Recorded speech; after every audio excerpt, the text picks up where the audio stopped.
Because the culture is so conservative, that is kind of seen as immediately a potential red flag for Charai behavior. Is that correct? That... The general idea of Charai is associated with, in many cases, flirtatious behavior. The difficulty here is, I think, translating to flirt into Japanese. Kakehiki? Kakehiki? Kakehiki. So how would you use it? You say like, oh, I wish I was dating a guy like you, you know? You're scary good at that, by the way. There's about 35 different ways that you can be rude with chopsticks. If you don't know, I mean, one of the first things I did in Japan is do this in your rice.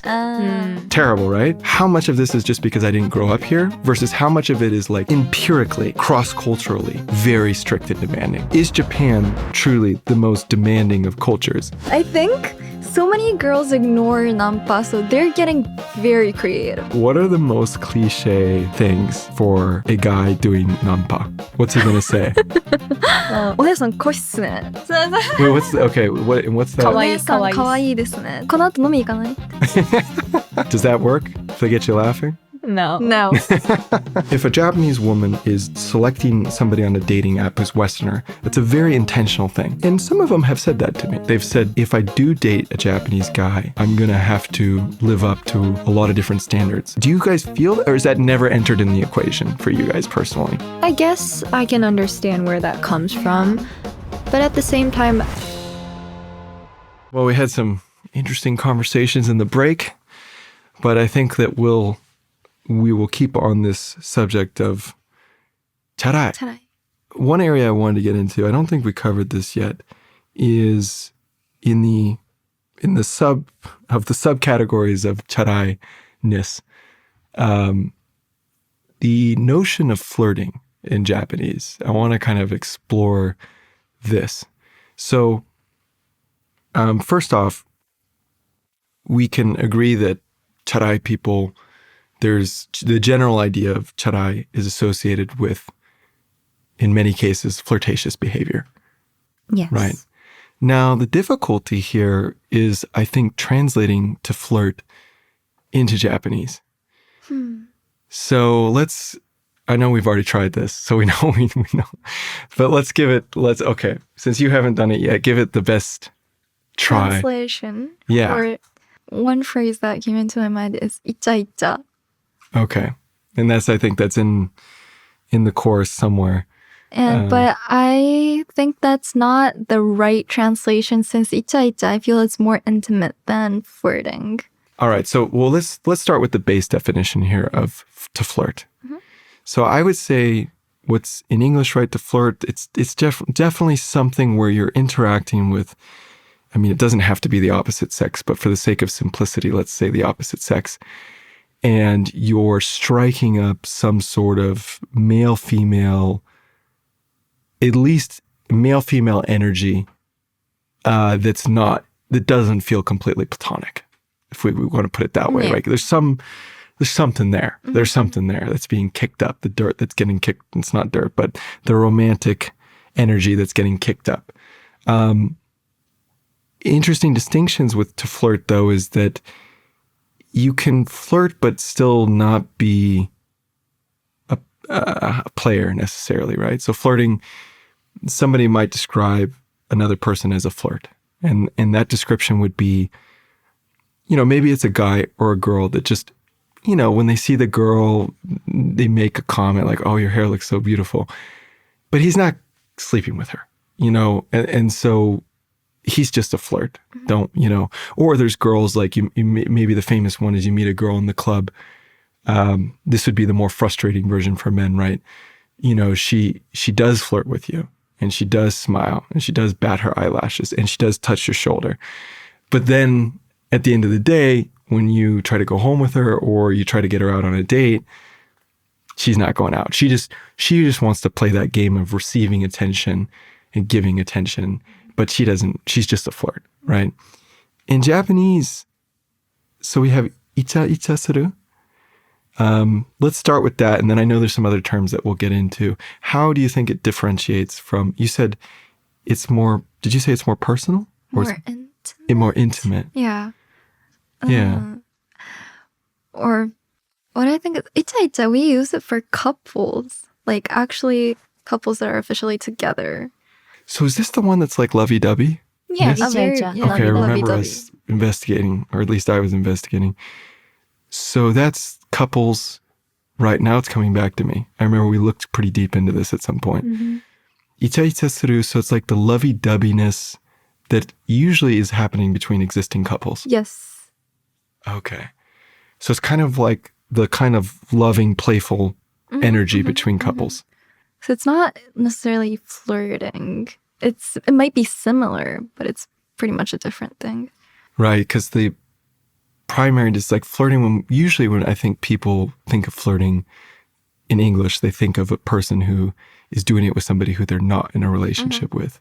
I mean, you can flirt like, yeah, I mean, I could say it that way, like, oh, I was flirting with my girlfriend. Let's say when I was in a relationship, you have that moments where, and that's a lot of a relationship, right? Is that kind of, that's the fun part, right? You're teasing and you're joking and you're smiling but it is interesting because so this term icha-icha suru is almost like a term for that, but for people in a relationship. And then the nature of it, right? I'm trying to remember back to when we looked into this. Is it that it is more physical than verbal, or is it both, or is it more verbal than physical? Icha-Icha? Yeah. I guess it's both. Both. Yeah, verbal and physical. Okay. It's just a little bit more childish in a sense, I guess. You know, maybe that the was the thing. lovey-doveyness, you know, like, no, you hang up first. No, you hang up first. You know, that kind of. So it's like cute. It's almost Yeah, like cute. It's like cute. It is like the lovey-dovey. Yeah, you don't necessarily always need to be in a relationship, but like in general, you are in a relationship when you're kind of doing those icha-icha stuff. Right. Otherwise, it might be a little bit weird, right? Yeah. Unless it's maybe some sort of situationship, extended Yeah. situationship. And then also English grammatically flirting, it can be flirting with each other, but also like I can flirt with you while you're not doing anything. But with icha-icha, it's like a mutual thing, I think.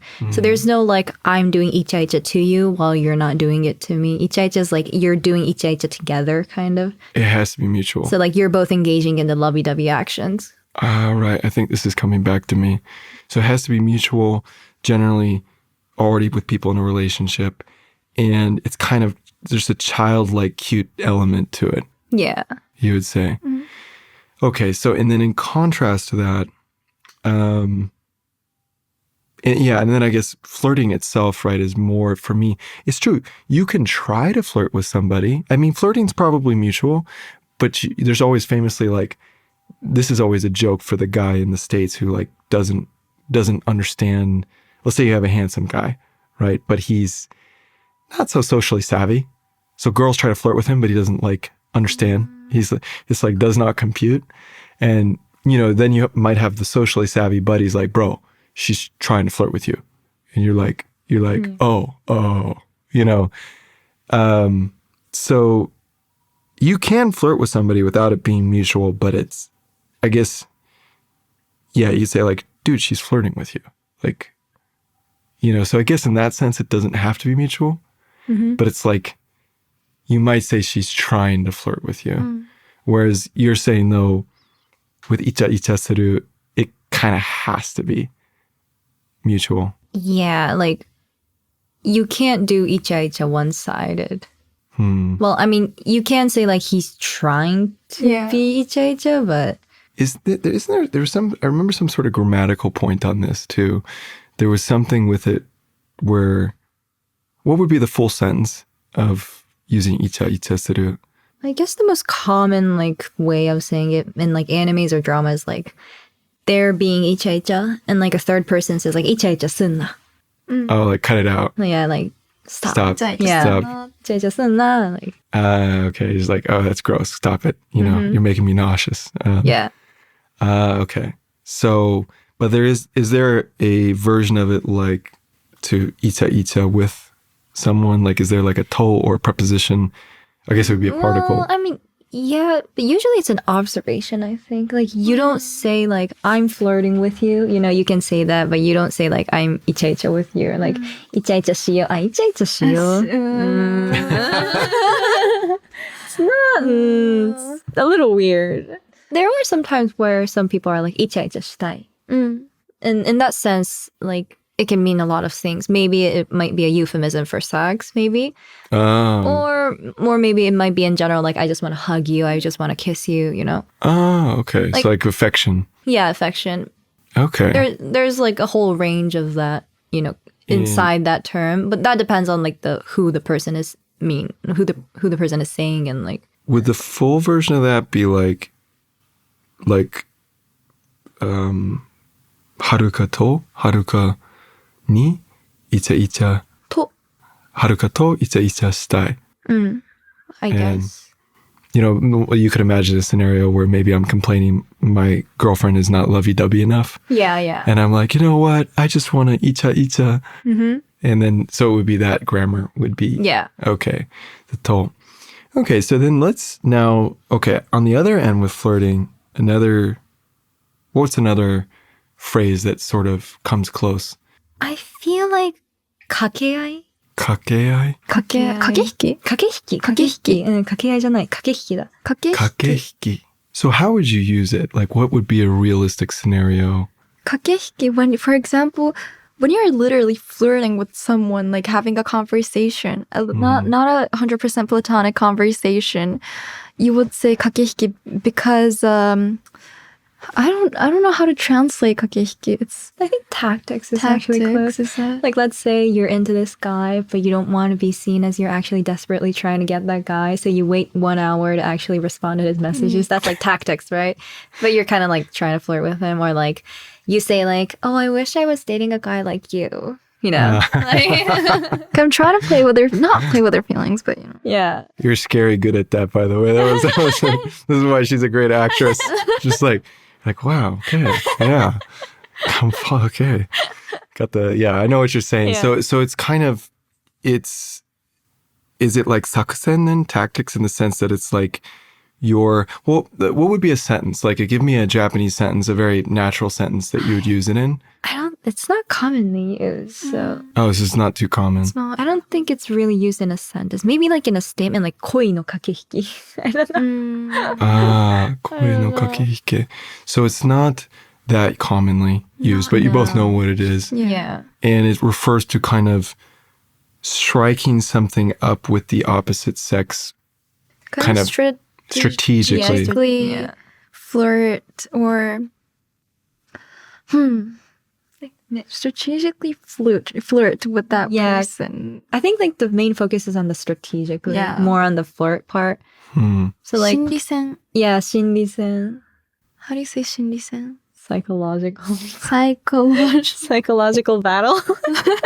Okay, so it's kind of indirectly referring to flirting in a sense because it's sort of, it's like a step or two removed, but you can see how it's in that ballpark. Yeah, like you're trying to make a move without actually making a move, kind of. Right, and there is an element to flirting that is kind of a part of flirting, right? Yeah. It's like you are communicating through the vibe that you are romantically interested. Rather than saying it outright, like, I like you. That's not flirting, right? That's just like, hey, here it is. But if you're like, oh, wow, your smile's so nice. Like, and then you light touch on the shoulder or whatever. We should, I don't want to get too distracted, but this is something that we should bring up. Body touch. Yeah. Skinship. So we saw this YouTube video where there was a Japanese guy, I think in Australia, interviewing people, foreigners, about their kind of like, to them, what was charai. And he kept bringing up this thing of body touch. And I was like, what is? And then you had to explain that to me, right? So I guess this is something that's kind of generally considered charai behavior, which is to do the, if you guys can say it for me, the body touch. Body touch. Yeah, because I that word's so close to English, I'm going to just butcher it. It's just katakana English, which is... Yeah, because I want to be like body touch, but body touchy. Okay. So that's also like an interesting thing. It's like, it's English, but there's like, we never say that ever. I can't think of ever saying that in my life, and yet it's clearly English. And that refers to sort of any sort of kind of, now, is that anything from a hand on the shoulder? Yeah. Now, does that extend past just that type of innocent level of touching? Does it go beyond? Does it go to everything? Does it go to sex? Okay. Just like when it really casual physical affection of just a surface level type of just conversation level. So if you're just having a conversation and you touch their shoulder, it's called Bodi Tacchi. But if you just like hug, that's not Bodi Tacchi. That's a skinship. Yeah. All right, which we want to bring that up to skinship. I think that's the word I learned the other day. Yeah. And that's huge. So skinship is, and well, first, again, it's like English that I can't pronounce in Japanese, but go ahead with. Skinship. Skinship. Okay, so this is an interesting one too when it refers to physical contact. So now this one can go from, this includes like the whole range, right? So this can go from the light touch on the shoulder all the way to sex, right? Yeah. Yeah. And then it can be with family though, right? Or it can be with a romantic partner. Or friends. Or friends. Yeah. And I think the way I heard you put it is it is referring to the relating and the connecting or relating through the physical component. Yeah. Like your relationship, like heart-to-heart relationship with the other person through physical interactions, kind of. And does that register with you? Mm-hmm. Okay. So that's interesting too. And you can hear that in English too, because the ship part, the skinship, like that ship, you think of kinship, right? That connecting. And I think that's a very useful term for people to know because we had this difficulty, right? I think we were talking about, was it Nikutai Kankei? Mm-hmm. And because what I wanted to refer to was like, what is the physical component of a relationship? And how do you say that in Japanese? And it was really difficult, actually, because the problem with Nikutai Kankei, or I'll get you, you guys can say that for me. Nikutai kankei. Nikutai kankei. The problem with that was that, if I recall correctly, was that it is, first off, it's kind of formal, but not formal, or I don't know, the register is not very conversational. Yeah, it's not common. It's not so common. I mean, it's usable, but, and then the second thing with that is it kind of refers to sex, and it's not really referring to, you know, just the touching on the shoulder, or it's not even really necessarily referring to kissing. Yeah. Is that correct? Basically sex. It's basically sex. Yeah. And so, because we were trying to figure out, you know, okay, well, with this conversation about Charai, and when you're talking about dating in Japan on the first date, second date, third date,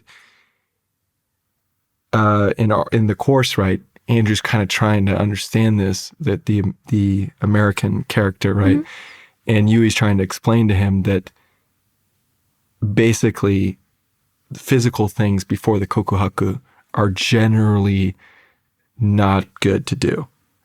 And we kind of got stuck on how do you express this in Japanese? Because in English, okay, it does sound a little bit clinical, but I can say the physical component, right? I can say, okay, the physical component of the relationship, and everybody kind of knows what I mean, right? That kind of includes pretty much everything from hugging all the way through, right? What this guy in that YouTube video was bringing up with I think the people in Australia he was interviewing, the Japanese guy, was that the body touching, or the body touchy, is heavily associated with Charai people.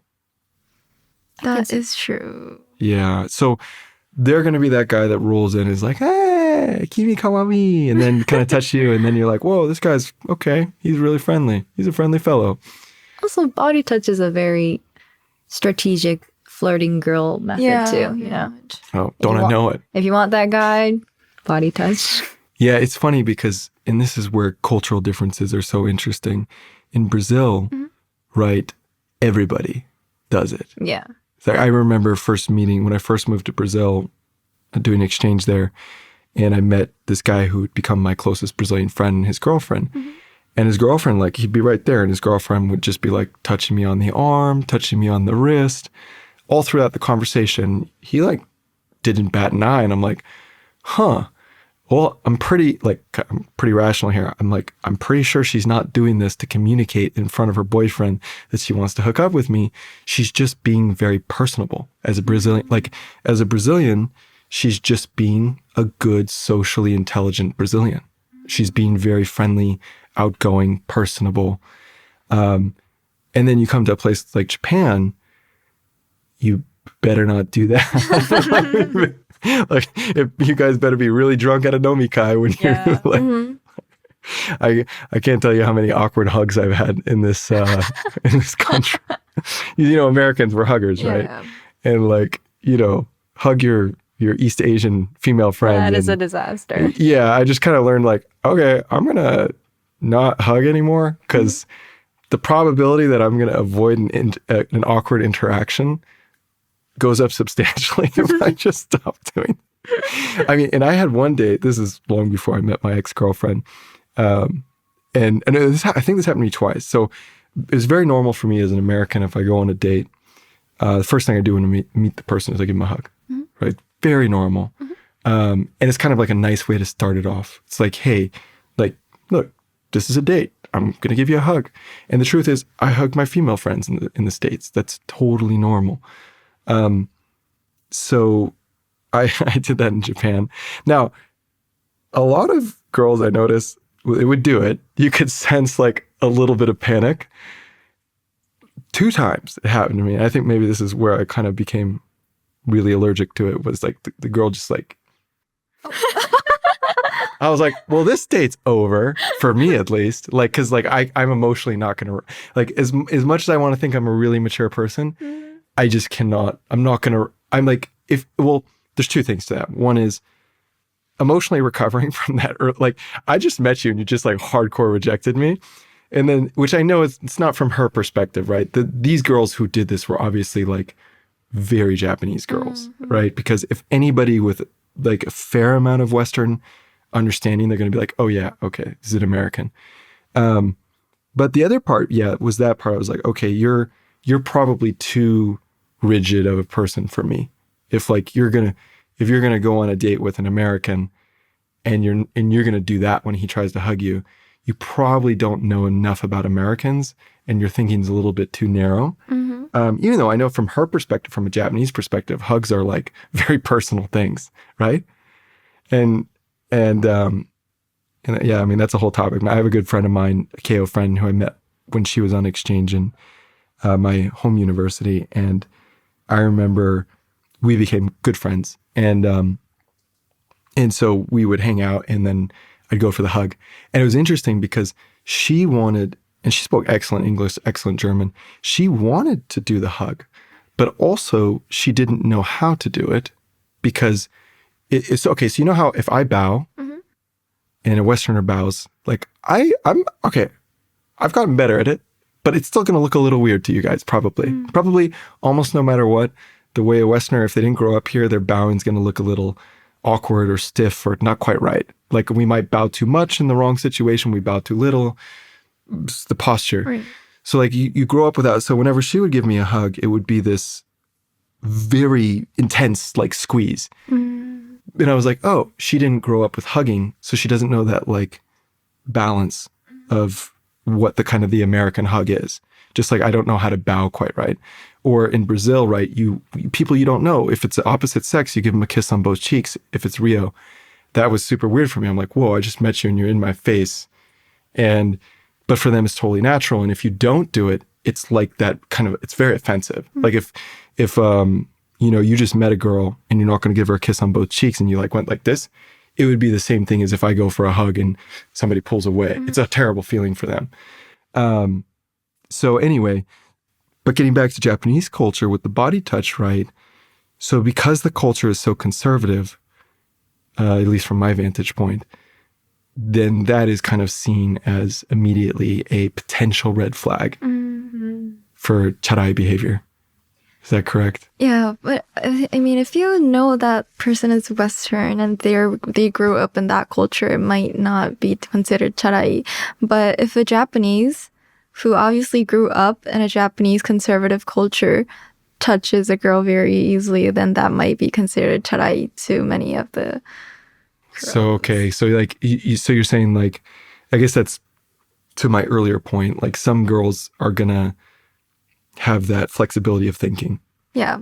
Because, hey, you're a foreigner. Yeah, like Not all of them, though. you look foreign. Are you sure? You get the foreign pass, basically. Yeah. But if you're like from Hong Kong, you might. They still look foreign, so. Okay, so that's another question, though. So some of my Asian friends who live here or are foreign, they feel like they don't get quite the same pass that I do. Well, actually, yeah, I can see that. And like it's Since hard. they're Asian. Yeah. So they feel like they don't know the culture, but they're judged. Obviously I can play the gaijin card pretty hard. Fortunately for me. So so we have this side of body touch. Generally, if you're seeing that behavior, it's kind of, as a girl, you're probably red flags going up quickly. If it's a Japanese guy, you might be thinking he's charai. Yes. Yeah, alarming. It's alarming. And so this is like a touch on the shoulder, a touch on the wrist, that kind of thing. Yeah. Which probably in Brazil, completely normal. In the States, I think if you're in kind of a very friendly environment, it might be okay. But okay, so then we're rewinding now back to flirting, right? This is all all interconnected, right? So okay, we have Icha suru, and then what else is there to express this? So I'll bring up Nanpa. Nanpa.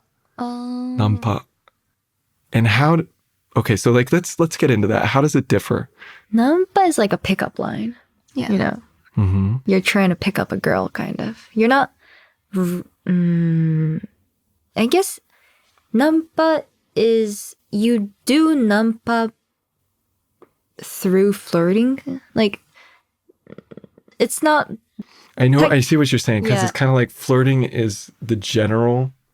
Like if you're it's a doing Nanpa, you procedure. should be flirting if you're good at it. Yeah.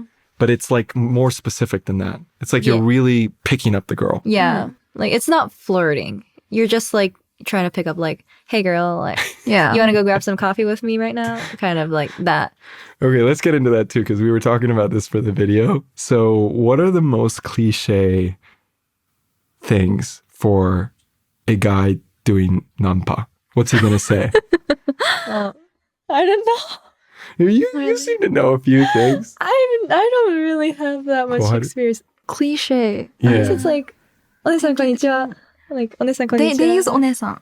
Yeah, お姉さん. Oh, okay, to call- you were mentioning that, right? Onesan? お姉さんこんにちは. お姉さん濃いっすね。 Wait, what's the, okay? What's that? かわいいお姉さんかわいい。可愛いですね。 Ah, so Koisune. and now the way that you're saying that though, that pronunciation, is that like a more charai pronunciation It's that just you're like imitating, how guys would say, why? Oh, I don't know why they say or is it like a bro? that. Is it It's like just a a bro bro? thing. It's a Language, really yeah. bro thing. So it's like that kind of azos kind of guy, Yeah, os like kind of. Okay. こうですね。この後何するの? この後飲み行かない Okay, let's explain that. So, it's onesan, One-san. which is technically that would mean older sister, but in this case, It's like late. Hey, miss. Hey, lady. Yeah, not like, miss. not man, but like some sort of that kind of label. Hey, girl. Yeah, hey girl. Kind of. Hey, yeah. girl. Hey, girl. You're cute. Do you want to go grab some drinks later on or after this? Yeah, that's. And then, like, that's- if you keep on ignoring, they're gonna start complimenting your clothes. Like, your skirt's so cute. Like, where did you get that? Kind of. so is that kind of like the go-to pattern that you've seen? I mean, they're okay. These days, I think so many girls ignore Nanpa, so they're getting very creative. They are. So it's like the forced evolution of their strategies. Some guys are actually really funny. Very, very creative. So they're actually charming, like make you laugh. Yeah. Does that work? If they get you laughing? No. No. No, not at all. No, okay, they don't find that in. And I feel like these days, the Nanpa guys are becoming more kinder. Like, more kind. Like, Oh, it's a little more gentle. like, I used to have this image where, like, if they get rejected, they're like, yo, ugly bitch, kind of, you know? Like, they really were they rude. were like that, actually. But Really? recently, I think because everyone's, like, just got so used to it, they literally just straight up ignore them. They're like, hai, wakarimashita. Like, next person. yeah. Interesting. Yeah. So this is like, I'm trying to think in English, like, do we have this, like, there's different versions of it, but I mean, this is the funny one. I think we talked about this, which is if you're in the nightclub or you're in the bar and this is not, I don't even know if this is realistic, but it's like, hey, do you come here often? Like, Are you from we talked about that, right? Like Yeah. that used to be for me when I would go out, I would use that line because it was so funny that, you know, because it's such a cliche line, if you said that with a straight face to a girl in a club or in a bar, they would look at you like, and then you crack the smile, you know, and then they're like, okay, this guy gets it. He's funny, you know, and then they start laughing. Like if you actually did it like seriously, then you have to do it seriously at first and then you crack a smile and then they realize that it's a joke. But that's like a cliche line. Or I don't know if we say anything else like, oh, you're so cute or you're so beautiful. It's not like, I mean, there's things like, I think there's things that you hear in movies, like in certain American subcultures and communities. So I think, you know, correct me if I'm wrong, audience, but African-American community, maybe like, you know, you're fine or something like that. I don't know. I see this stuff in movies. I don't know if I've seen my African-American friends ever actually do it. But as far as standard stuff, I don't know. But the kawaii line seems to be that's a pretty go-to. That's going to enter in there at some point. That's very interesting. Okay, so Nanpa then is really referring to the pickup. Yeah. And flirting, and then is there anything else though that can get flirting really captured?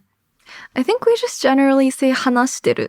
Yeah. Like we're just talking, we're having a conversation. And then the question starts like, what kind of conversation are you having? Okay. So you kind of start with just the vanilla term. Yeah. We're just talking. So they're going to be like, so I'm talking with this person. I'm talking with this guy. And then we still don't know if they're just, you know, just talking or flirting, but it just kind of implies that. Okay, so as soon as the girlfriend, your female friend says to you, like, 最近話してるんだけど means Yeah, it's like means you guys are we gotta pause there, like wait, girl. yeah. What are you guys talking about? yeah, like who's this guy? And what, like, are you talking about the deporto or are you talking about, but I guess the assumption is they're probably not talking about a school assignment, right? So they're just going to be like, no, we're just talking. So then the girlfriend's downplaying it, but it could be. Well, there are times that they're actually just talking about homework, though. Sometimes, like the boy's clueless or something. Yeah, so you get like probably, I'm guessing you get a lot of that in Japan too, where guys are not reading. Like I feel like so many guys here, this is just my impression and maybe it's not correct, but so many guys here are so innocent that I just don't. Like I just you're really cracking up at this. Am I just missing all those guys who are not? No, but I think you're right. Yeah. Sorry. You just had a funny thought. Yeah, my impression is like, okay, yes, you go to the night. I've been to the nightclubs and I've seen those Japanese guys, and they do not fit into the innocent category. No. Oh. If you're at like One Oak or one of these nightclubs in Tokyo, most of those Japanese guys, they are Nikushoku. Did I say that correctly? Yeah. Nikushoku is I guess we should, I don't know if we talked about that last time, but that is the personality type. They are a meat eater and they're carnivorous and they're the type of guy that really like goes for it. Yeah, like they're not innocent. They go for what they want. When it comes to the ladies, they get it done, right? Yeah. And then I know that there's the Sōshoku, that's the vegetarian. Yeah. And they're kind of like the opposite of that. It's sort of deer and lion. Deer in line. Yeah. Yeah. And so if you're a girl and you go after a Sōshoku, you better know it because nothing's going to get done. You're going to have to move the ball, right? Mm-hmm. But if you go after a Nikushoku, you also should know it because they're going to move the ball probably quite effectively and quickly. Mm-hmm. It comes from the animal terminology, like, you know, the animals that eat carnivores and herbivores. Yeah, that's literally where it derives from. And then you have the kabetsuroru. Well, that's like another one. Asparagus, roru cabbage. So that's it. On the outside, they look like they're an herbivore, but they are actually so they're the most dangerous because you're like, opposite is asparagus. Oh, because they look like a carnivore, but they're actually like, so that's asparagus. They can't make a move. Oh, wait, they have they have bacon on the outside, but asparagus on the inside. Yeah. So they look like they're carnivores, but they're actually herbivores. They're like chicken. They can't make a move. So you're like, oh, this guy's he's a bad boy. Yeah. But then you actually realize that he like has, maybe no experience. And Okay. So this is very interesting. I can't remember. How do we get? We got from Nanpa over to the Nikushoku. You were talking about like many guys are very innocent and It's and then you started cracking up. So my impression of this is how I kind of feel like I see the pie chart of Japanese personalities, right? Is most, as in 95+%, are fairly innocent. Now, there's a very small percentage, I think, relative. So, like, my impression of Brazilians, for example, they're like 95% Nikushoku. They're 95% carnivores. Those guys are like out of the womb. Their daddy's like, go talk to that girl. I mean, they're very good at it and they're very confident, and that's the culture. I feel like Americans are somewhere in between. My Brazilian friends would often complain about Americans that we're really slow with dating. So you know how to a Japanese person, we'd be terrifyingly fast. Right? Because we're going to go for a kiss on the first date, second date. For Brazilian women, my Brazilian female friends would complain that American men are just take forever, right? And so my impression of Japanese guys is that there is a small percentage, though, that will show up in these clubs. And maybe this is why there's such a stigma.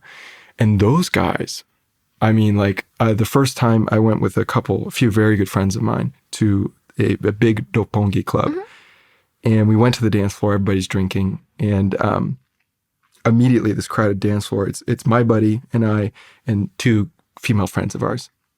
And they're both nice looking girls. And so we're getting on that dance floor and all of a sudden we're like, where is so-and-so? Where's so-and-so? And we like look out of the corner of our eye and there's a guy, arms wrapped around them. And I'm like, and my friend who was with me, my guy friend at the time, he didn't have an experience with Japanese clubs that much. He's a young guy, so he didn't have much experience at all for that matter. And he goes up to the guy and he's like, hey, what are you doing? And then our friend's like, no, it's okay. She had a big smile. She's like, he's handsome. And he's like, oh, okay, cool. Because he was, he's naturally very good female friends of ours, very protective, right? And that's when you go with your male friends to a nightclub, oftentimes, that's one reason to go with guy friends is you can always run back to them if a creepy guy shows up. And then our other friend, disappeared with a handsome, and they actually ended up becoming a couple. Wow. A year later, they're still together. And both of those female friends of ours, neither of them is Japanese. Asian, but not Japanese. And what we were observing was the guys in that club, the Japanese guys, they swoop in very aggressively. And now if they're smooth, like these guys were handsome, smooth guys that are very practiced in this, they do very well, as they did that night. I mean, it was clear that our female friends were having they had a great time. Because, right, handsome guys that know they're single, handsome guys show up that know how to make the moves. But from our perspective, me coming from maybe Western nightclubs and my friend not having much experience with Japanese nightclubs, it looked very aggressive at first, right? And so these guys are, I think, the Nikushoku of the Japanese society, but I don't feel like I meet a whole lot of those. I think that's one of the reasons why clubbings are very stigmatized in Japanese society. Clubbing as a whole is an environment that kind of people go. And once I started seeing that, and I saw that at multiple nightclubs too, where there were a few times where those same female friends or a few other female friends were with us, and the guy wasn't that smooth, and they kind of run away to us, right? Sort of like, help me. But the guy was trying to do what he's probably seen many times done by the smooth guys, which is that you kind of just grab the girl, swoop in there. And it's really it's like this move and those guys at the club that we went to in Roppongi, they were very good at it. So when they saw me and my friend, they didn't know that we came with them, right? So they would do almost it was really I was like, these guys are really good at this. They'd see us going to talk to our female friends, because of course they're our friends. And then almost like a dancer, they would grab the girl, turn her around so that their back is facing us. So, right, they're very smoothly, very expertly boxing us with their bodies. Now we have no access to the girl. You see how that's like, I was like, Wow. whoa, these guys really, man, they're putting in some hours in this club because like that stuff, you don't like learn that when you're born, you know? Wow. I mean, it was really and super smooth about it. So the girl would never even know that they just, to use a phrase, they just cock-blocked another guy.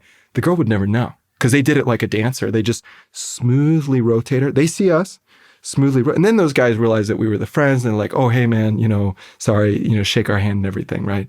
But I was like, okay, so then this is where that stigma comes from because like those guys are hounds and that's what they do. And like they're showing up at all the clubs. And then whereas in the West, like, yeah, you have those guys too. But there's a lot of just normal people going out with their friends to clubs to drink and dance and have a good time. Where it seems like in the Japanese clubs, a lot of the guys are fitting into that truly player, Charai. I don't know, we use the word onna tarashi, onnazuki, I don't know, you know, in that category. And so that would be Nanpa. That is that considered as Nanpa or I don't think so. Nanpa is something very spontaneous. yeah, not like physically grabbing them, just like starting to talk to them in an environment that's not gonna like that kind of stuff is so not it's gonna not occur. normal. So is it, if you would it need to be a place where that doesn't normally occur? Yeah. For example, in the middle of the city, like Shibuya Scramble. Yeah. Oh, right. That's a fame we saw. I think we looked at those YouTube videos. They had like a YouTube show where the guys were learning how to Nanpa in Shibuya Scramble. Really? Yeah, I was like, this is an education for me. I was like this. Yeah, like there was a guy who was like training. It was a pretty entertaining show. Like I recommend. I have to find the link. Maybe we can post it. But Yeah, around Shibuya Station, there are a lot of Nanpas, like the typical "오네상 거인은" type of guys. and so they're just like they're trying to get that pickup, Yeah. like and then those guys, are they just trying to go for the Insta, or are they trying to get you to like, hey, let's go drink, let's go to a bar, let's go. First, they ask you to go to drink together. And then when they say no, they're like, oh, then can I just have your line? And then when they say no, they will ask for your Instagram. So this is the step down process, Yeah. right? So they go from the highest ask to the low, like any good salesman, right? Like, well, this is $50,000. What do you say? They're like, okay, well, no, okay, well, we have something for 30,000. No, okay, well, how about 5,000? And then if you say no to that, and if you like just tell an obvious lie, they would just go away. They'll just go away. Yeah. Like, That's, for okay, example, so like, it's oh, sorry, interesting. I don't have a phone. So the line is a higher level. Yeah, because I guess Insta is just everybody does Insta, Yeah. right? So it's not such a big deal if somebody gets your Insta, but if your line is a little bit more personal, Yeah. Yeah. you're like, you have a funny look on your face. You're like processing some information right now. You're like, was that how it was going on? It always depends on people, you know. People. Yeah, on the person. Yeah, I mean it's I've seen that stuff, I think, occur around me. Particularly, well, actually, I don't even know what that stuff is, because if I walk through Kabukicho, I don't know if that's a host recruiting thing or if that's a Nanpa, or it could be either, right? Yeah, I mean, if you walk around during nighttime, it's usually those, not recruiting, but like, would you like to come to our store and enjoy the night kind of, So they're trying to get business. Yeah. Yeah. I see. Yeah, so then the Nanpa might be like Shibuya. So just guys are just trying to pick up girls. There was one time this like funny guy, he invited me over for a dodgeball match. A dodgeball match. Yeah, dodgeball match. And I was like, I don't know if this is categorized as a Nanpa or if it's just like a genuine invitation. Because he started with like, お姉さん可愛いっすね. Oh, so he started with the お姉 line. さん可愛いっすね。実はこの後ドッジボール大会があって。わからない。like, yo, girl, you're so hot. Like, actually, I'm gonna go to this like dodgeball match right now. Like, would you like to join? I'm like, What the hell? that does sound, interesting. Did you like stop and you're like, wait a second, that actually... I actually was like, that does sound fun. You're like, maybe this isn't Nanpa after all. Like he's just wants to play dodgeball. He loves dodgeball. He's a dodgeball zuki. Yeah. You know? But I was like, no, and like said like, sorry, no, I have something. Like I have something. I need to go to somewhere. And he was like, and he was also very polite about that. Okay. He was like, oh, really? Oh, sorry to interrupt you. Like, you're like the most beautiful girl that I met today. Like, have a nice day. And I was like, well, that's so sweet. That sounds like he is sweet. So I guess if you do Nanpa correctly, then at least you just said something nice to the girl, and she leaves being like, well, he was polite and nice, and I'm beautiful. That's nice. Okay, bye-bye. Right? If it's done politely and respectfully, that's that's really interesting. So that was one case where you stopped and thought for a second. Yeah, I was like, that does sound fun. Let's go do some dodgeball. They're like, yeah, you try that as non-pa, be like, hey, you're so beautiful, you're so cute. Do you want to go rock climbing? You'd be like, what? Maybe this guy really wants to get to know me. Like, he didn't just say, let's go get sloshed and let's go to a bar. Oh, man. So take notes, audience. Take notes, you guys out there. And also, it was during lunchtime. So I was like, okay. So it's not on the prowl at night. So here's a question that's good for us foreigners too is, and I think you and I talked about this, but do these guys use Keigo? Yeah. And do they almost always use Keigo? Not always, I would say. So is it like, kimi kawaii desu? Well, like those typical cliche phrases, I don't know why, but they use Keigo. But after that, they're like, お姉さん可愛いですね。この後飲み行かない? So they're mixing. Yeah. So they kind of start with the first thing is polite, and then they go and bring it down to Tameguchi. Yeah. For Tameguchi is the normal casual speech. Casual. Interesting. And I guess does that feel natural to you guys, or does it feel like they're trying to do something when they're breaking from Keigo? That's also one reason why they're kind of like Charai. Yeah, like because it's a quick informality. Yeah. Right, and I've heard that that's a mark of a Charai guy if they like try to get too familiar too quickly. That's Charai. Interesting. So then, so we were talking earlier about dating. Maybe in the break time we were talking about my dating experiences, and about a friend of mine who I was advising to don't message girls with tenego because they might think that so my thinking was, right, that I want to filter for women who are going to be comfortable with my foreigner idiosyncrasies, my mistakes. But you're saying on the flip side, you could come across as charai if you try to go too quickly to the informal tameguchi. Is that what you guys are saying?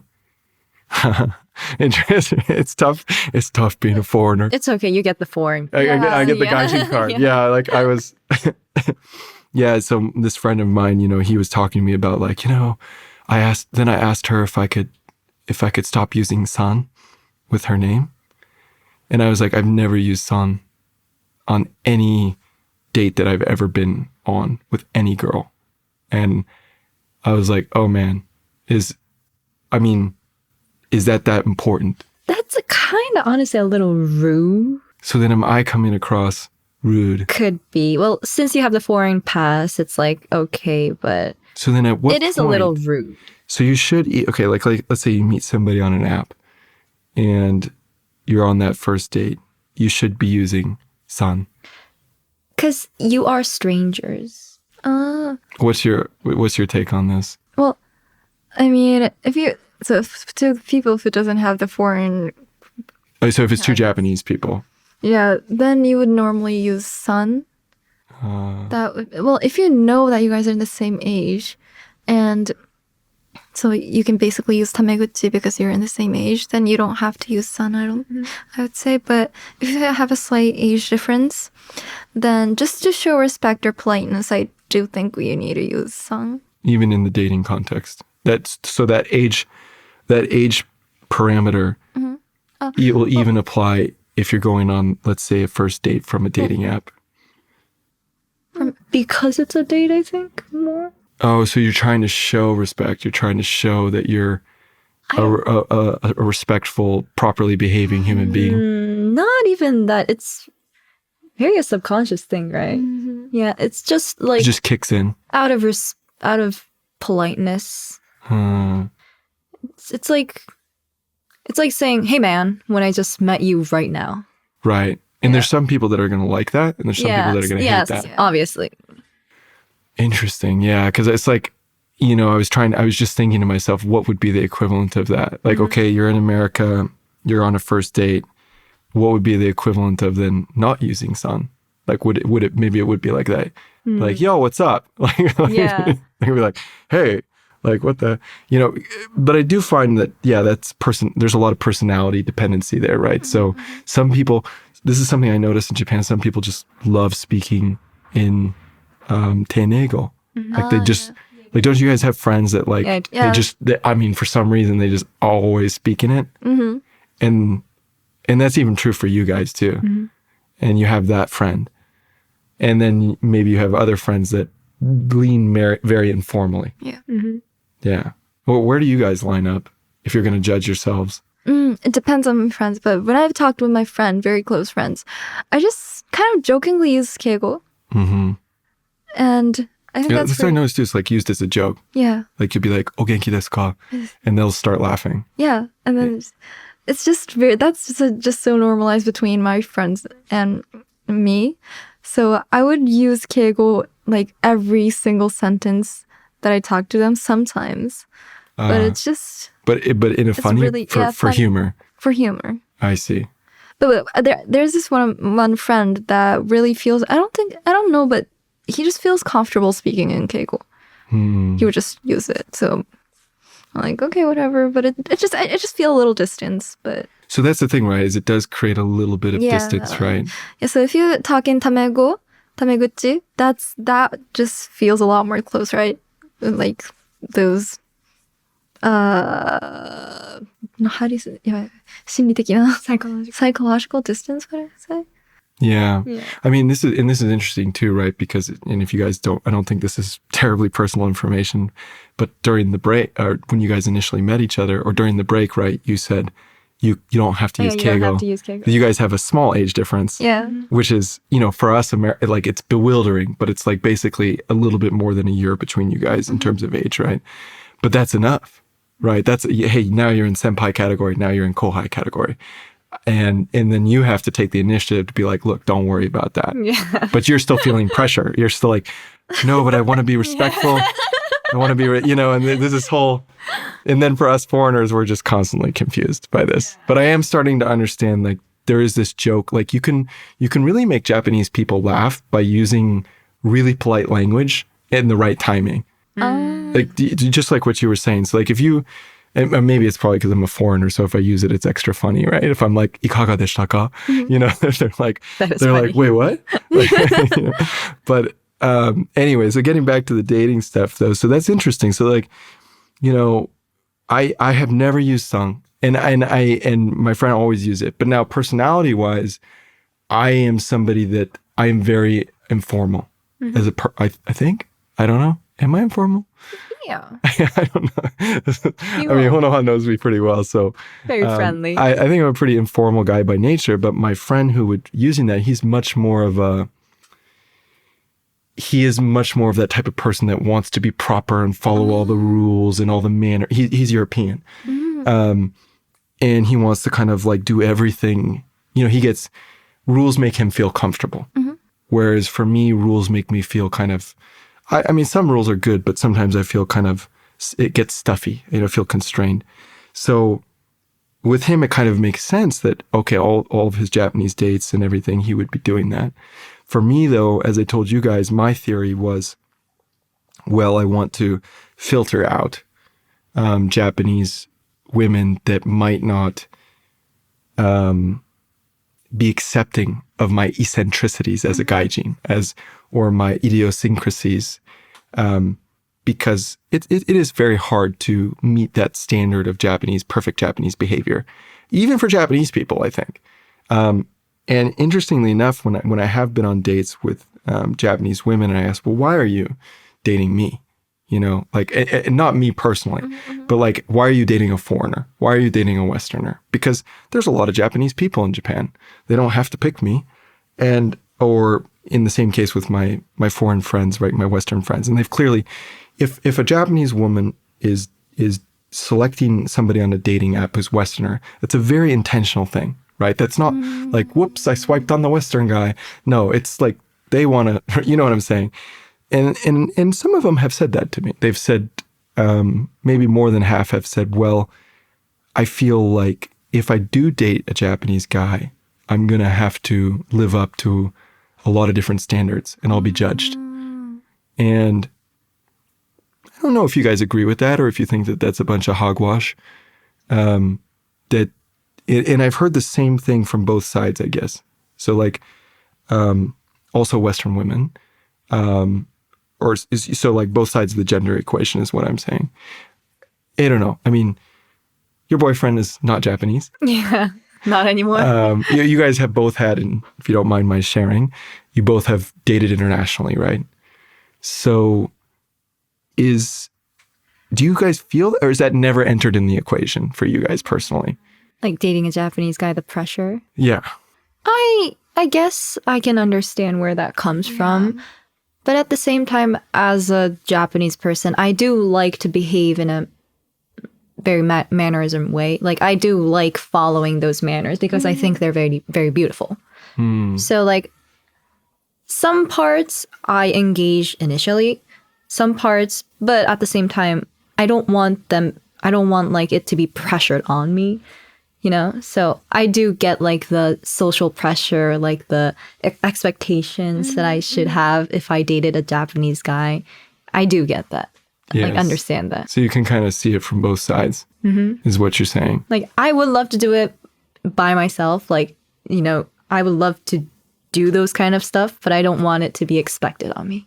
I see. Right. So you engage in it of your own free volition, of your own free will, rather than feeling the pressure.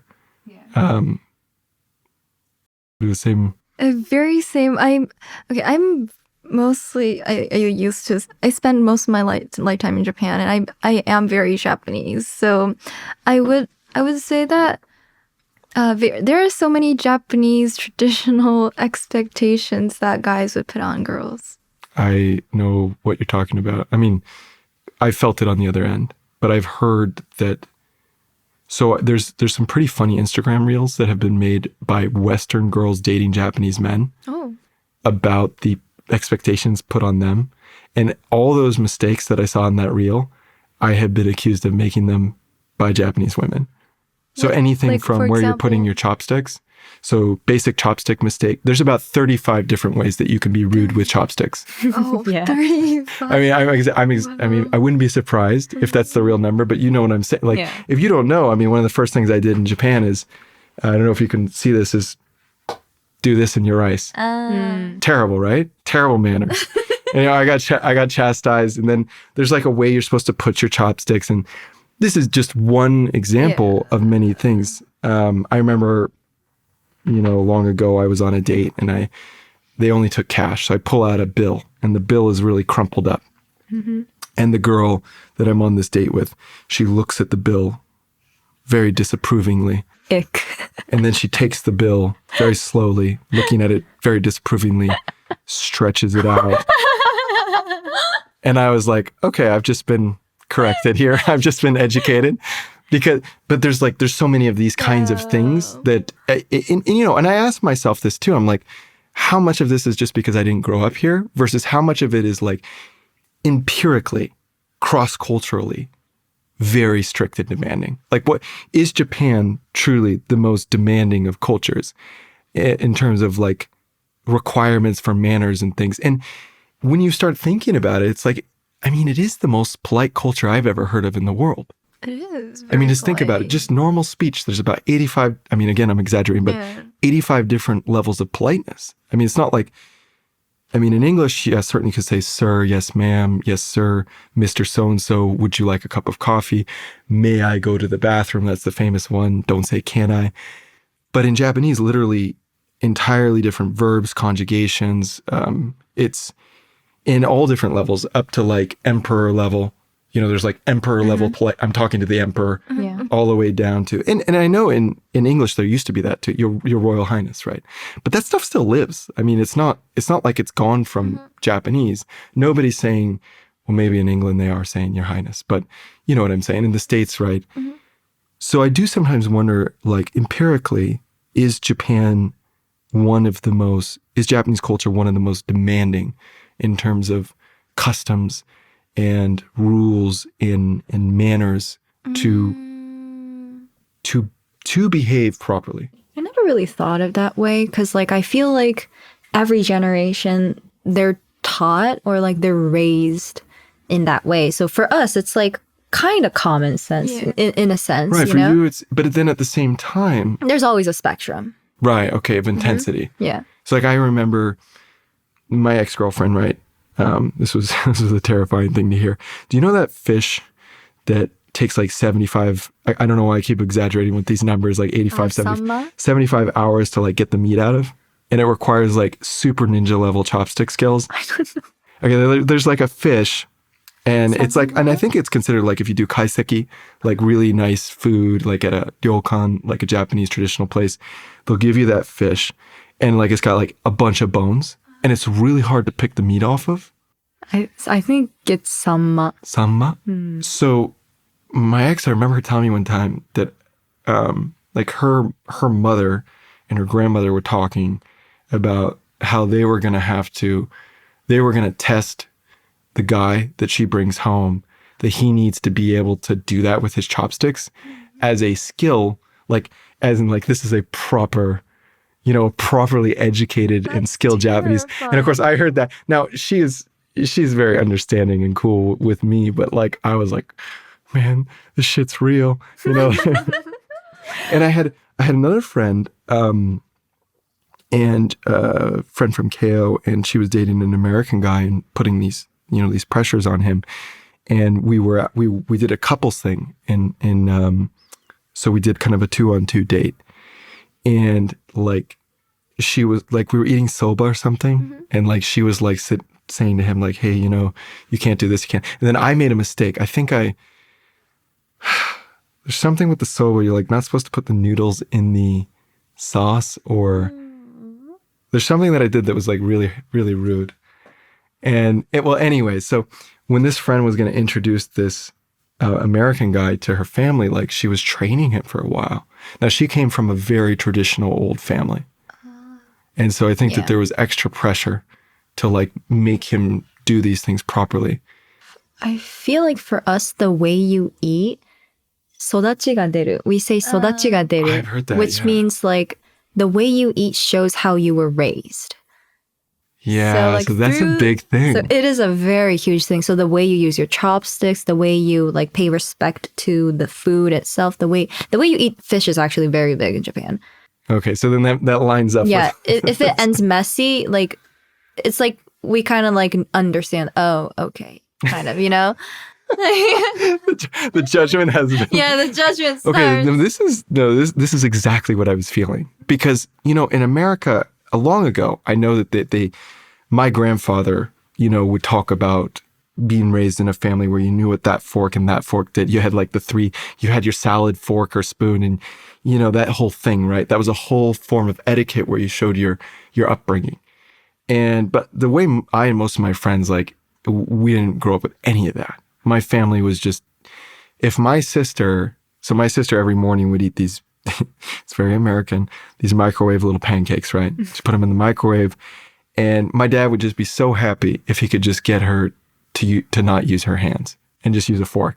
Because she'd just be, and he'd be like, honey, could you, you're a lady, and now that might get you in trouble to even say that, right? Yeah. So it sounds like, maybe some of these things were more present in the United States or in the West many decades ago, but they're still a big thing in Japan, even up to the present day. My dad was really, really strict with how I eat. Really? How I chew, and my posture. Me too. I'm like, oops. I know. I And Nicholas. my parents too. So they're like, I think it's because how you eat and how you act on a daily basis just like shows how you were raised. Yeah. And so when I was eating with my chopstick, it's a common mistake to just accidentally cross. But this is wrong, Oh boy. which is very, very Yeah. hard to do. So I hated using chopsticks because my parents would always correct me. But they were really, really strict. So that's a real thing, even to the present day. I feel like it's not even just about you. Like, because we say like sodachi ga deru, like we can tell how you were raised. It's also criticism towards your parents. Right. Yeah. So like, in Japan, I feel like So children. there's like pride, like hey. Children are like the glass lens that you can see through to see how your parents are. 親の顔が見てみたい. There's this phrase. So is that you can see your parents' face? It means, for example, when someone's acting in a very rude way or in a bad manner or they did something wrong, you say 親の顔が見てみたい. It means, I want to see their parents' face. Like, I wonder how they raised them. Which basically means like, they should. How are they? Wow. Like, their kid is like this. I wonder how their parents are. So this is sort of putting the pieces together for me of like a lot of what if I had $1 for every time I've been like meal manner criticism, for you guys, it sounds like it's a little complicated. You can imagine, I can't even properly hold chopsticks. Like I'm always doing it wrong, and I'm always doing something wrong. I'm pretty sure I've gotten good about not doing this. That's one thing I'm like. But yeah, so it is a real thing, I guess that's to this day, that's really important for showing that you do come from a proper family, and you do come from a proper background, and you do have a proper education and upbringing. And I also, maybe this is an overstatement, but I do feel like those things are not just these specific manners, but in general, my impression of Japanese people is that they do look to the family more. So I remember, the bilingual friend I was mentioning earlier from Waseda, I remember her talking. Now, she grew up in the States, but I'd bring up a famous Japanese person or a politician. She'd be like, and his family. And then you'd always hear, and his family. Or bring up somebody else, and her family. And like, I felt, and again, this is not scientific, this is just my impression, that's a big thing, a bigger thing, I want to say here. It's not that in the States, people are going to be impressed if you're a Kennedy, right? They're like, whoa, okay, or you're related to you're the grandchild of some famous movie star, right? Of course. But I felt like, or I remember my language school, one of my language schools here, the CEO of the language school was a relatively young person from Todai graduate. And they wrote about her, half of, maybe 2/3 of everything they wrote about her was about her family. Oh. So they're like, she comes from this famous sumo family and like blah, blah, blah. And I'm like, I don't think you'd ever see that in the States. And then that made me think, okay, is there still kind of this traditional view of the importance of where you came from that is greater than it is in the United States or in the West? And then that plays out, of course, in the dating scene and in other ways. You guys feel like, do you have that impression? Yeah, a lot, because it can be about anything, but so for example, like when your friend's family is the family of a really famous politician, you might not want to mess with her because the people who are protecting her has power. So you're talking about just like old school human. Yeah, but I think that is very extreme. But I think looking at the families more than that person itself is pretty common. But I don't know if it's only in Japan though. Yeah, I feel like it is getting better. It's a little more older generation thing. Mm-hmm. Where like my aunt, she married to this like guy, and he comes from a very like prestigious family. Mm-hmm. So like his mom was first like, you're not gonna marry that girl, are you? Like she's not, she comes from an ordinary family, kind of, because my aunt is very beautiful. She's a beautiful lady, very energetic, but she does come from an ordinary family. I mean, above average though. Above average, but an ordinary family. So like her husband's mom was like, you're not going to marry that girl, are you? Kind of, you know, just because of how where she came from. So I think it was very common, like that kind of behavior was very common for our like grandparent generation. And then because of that, it got passed down to our parents' generation. But then it's a little bit starting to dilute in our generation. I see. So it's starting to, I mean, I have this theory that, so in the States, I do think it still exists and it existed. And I do think it existed more longer ago. But I am wondering if, like in the States, because we are just a nation of immigrants, whereas in Japan, like people have 1,000-year family histories. Yeah. So you can actually keep track of like, who's this family? Yeah, we could be related, honestly. Yeah, I mean, you go into Ancestry.com and be like, well, this samurai family and this samurai family. And yeah, I mean, that's the thing is, I wonder if in the States too, if that's a part of it. I don't know. I guess the good comparison then would be to compare a European country. Like, do they care? Because they have those 1,000+ year histories, like Japanese. In America, it's like everybody is really the child of an immigrant pretty quickly. If you go 2, 3, 4 generations back, somebody from Ireland, somebody from, you know, wherever it was, Germany or another place, or who knows, it could be India, it could be Africa, could be Japan. So maybe that's one of the reasons, like, I feel that it's not as much of a thing for us because everybody's history is so short. But for that, you know, Europe would be a good comparison. But I do feel like there's some emphasis on that here.